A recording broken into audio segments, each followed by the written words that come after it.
Hello everyone, कैसे हैं आप सब। आज हम करने वाले हैं सेमीकंडक्टर चैप्टर, जो क्लास 12 के लिए बहुत ज़्यादा इंपॉर्टेंट है। ये वीडियो मैं दो पार्ट्स में बनाऊंगी, part 1 and part 2, and approximately 15 to 20 minutes में आपका वन शॉट वीडियो कंप्लीट हो जाएगा।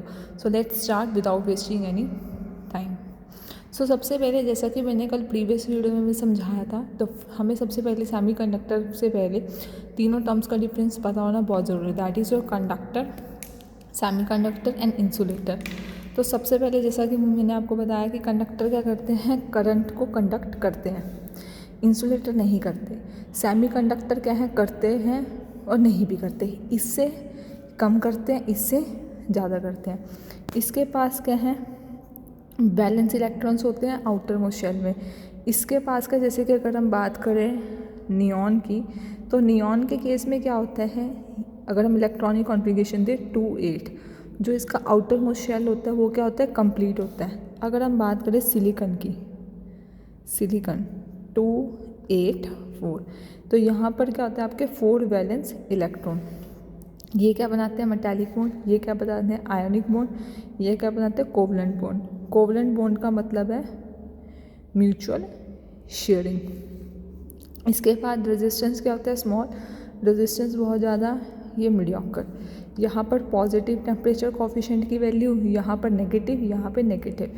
Example copper, aluminium, silicon, mica and people. एक चीज़ आपको याद रखनी है, इसे बोलते हैं आप लोग कंडक्टिविटी एंड इसे बोलते हैं आप लोग रेजिस्टिविटी।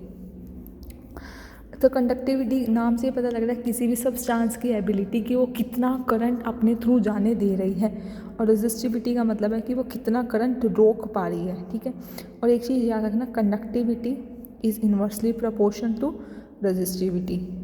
कंडक्टर्स के केस में एक चीज़ मैं आपको बता देती हूँ, इंपॉर्टेंट पॉइंट आपके पेपर में पूछा जाता है। कंडक्टर के केस में कंडक्टिविटी ज़्यादा, क्यों, क्योंकि रेजिस्टिविटी क्या है, कम। वही करंट रेजिस्टेंस को रोक रहा है, जब तो करंट क्या है, ज़्यादा। इंसुलेटर के केस में भाई रेजिस्टेंस मेरा बहुत ज़्यादा, रेजिस्टेंस ज़्यादा तो कंडक्टिविटी क्या हो गई, कम। सेमीकंडक्टर के केस में बीच वाला केस। यही चीज़ें मैंने आपको नेक्स्ट पेज पे डिफरेंस भी लिखा गया। Conductivity, it is the measure of how easily heat और an electric charge can pass through the material, मतलब कितनी आसानी से वो जाने दे रहा है।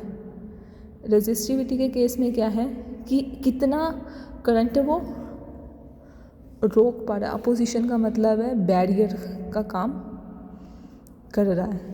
तो और ये रिलेशन मैंने आपको अभी पीछे पेज पे भी दिखाया था कि कंडक्टिविटी और रेजिस्टिविटी के बीच में इन्वर्सली रिलेशन है। अगर कंडक्टिविटी बढ़ती है तो रेजिस्टिविटी क्या होती है, कम, और अगर रेजिस्टिविटी कम होती है तो कंडक्टिविटी भी, एक सेकेंड, आई थिंक मिस्टेक हो गई। एक रिलेशन हमें याद रखना है, कंडक्टिविटी एंड रेजिस्टिविटी के बीच दोनों इन्वर्सली प्रोपोर्शनल है। अगर मैं पहला केस लूँ, अगर मेरी कंडक्टिविटी कम है तो भाई रेजिस्टिविटी ज़्यादा है, रोकने की क्षमता ज़्यादा है, और अगर मेरी कंडक्टिविटी ज़्यादा मतलब रोकने की कैपेबिलिटी क्या है, कम। अब आपके एग्ज़ाम में वेरी डायरेक्ट क्वेश्चन जो आपको दिखता है difference between conductor, insulator and semiconductor on the basis of energy band gap. तो मैं समझाती हूँ। सबसे पहले वैलेंस बैंड और कंडक्शन बैंड होता क्या है।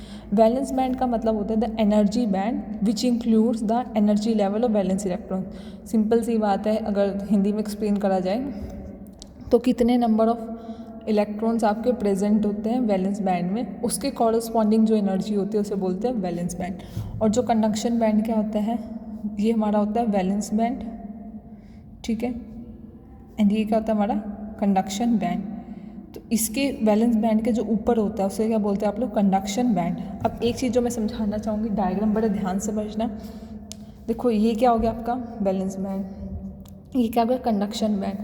अब देखो सिंपल सी बात है, मेरे को यहाँ से यहाँ जाना है, एक पर्सन यहाँ पे खड़ा है, उसको यहाँ पे जाना है। जब इन दोनों के केस में गैप नहीं है तो वो ईजिली जंप कर पाएगा।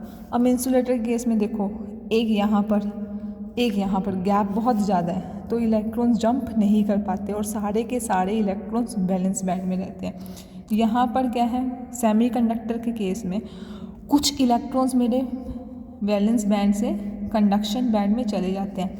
एक चीज़ आपको याद रखनी है कि इलेक्ट्रिसिटी कब कंडक्ट होती है, जब मेरे इलेक्ट्रॉन्स जो हैं वैलेंस बैंड से कंडक्शन बैंड में जाते हैं, और जब नहीं जाएंगे तो इलेक्ट्रिसिटी कंडक्ट नहीं होगी, अगर जा रहे हैं तो इलेक्ट्रिसिटी कंडक्ट होगी।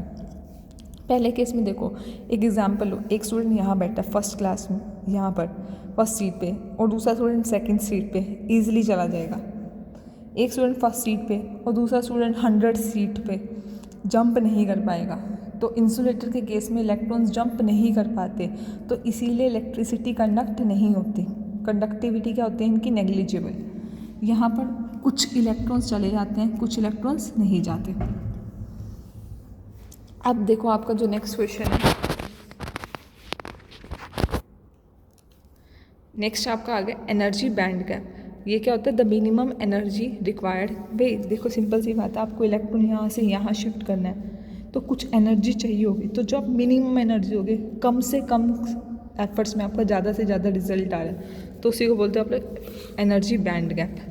The minimum energy required for shifting electrons from valence band to the conduction band. ये हमारा कंडक्शन बैंड, ये हमारा वैलेंस बैंड। मैं इसको कुछ एनर्जी दे रही हूँ, मान लो ये 2 थप्पड़ से काम कर रहा है, एक है 5 थप्पड़ से काम कर रहा है, कौन सा स्टूडेंट मिनिमम काम कर रहा है, मिनिमम एफर्ट से की। तो यही चीज़ है, जो मिनिमम एनर्जी से आपका काम ज़्यादा हो रहा है उसे बोलते हैं आप लोग एनर्जी बैंड गैप। और फर्मी एनर्जी आपके एग्जाम में बहुत बारी पूछी जाती है। फर्मी एनर्जी का मतलब है मैक्सिमम पॉसिबल एनर्जी, भाई कितनी एनर्जी मैक्सिमम ले सकता है by free electron at, simple सी बात है, जो यहाँ पे टेम्परेचर था वो मैंने 0 केल्विन कर दिया, वो कितनी एनर्जी मैक्सिमम ले पा रहा है 0 केल्विन टेम्परेचर पे, और उसी को बोलते हैं आप लोग फर्मी एनर्जी। फर्मी एनर्जी आपके डिफरेंट होता है डिफरेंट मटेरियल के लिए। अगर मैं सोडियम की बात करूँ इसके लिए कुछ और होगी, अगर मैं सिलिकॉन की बात करूँ उसके लिए कुछ और होगी। तो डिफरेंट मटेरियल के लिए ये प्रॉपर्टी क्या होती है, डिफरेंट। होपफुली आपको ये पॉइंट क्लियर हो गया होगा। Thank you so much.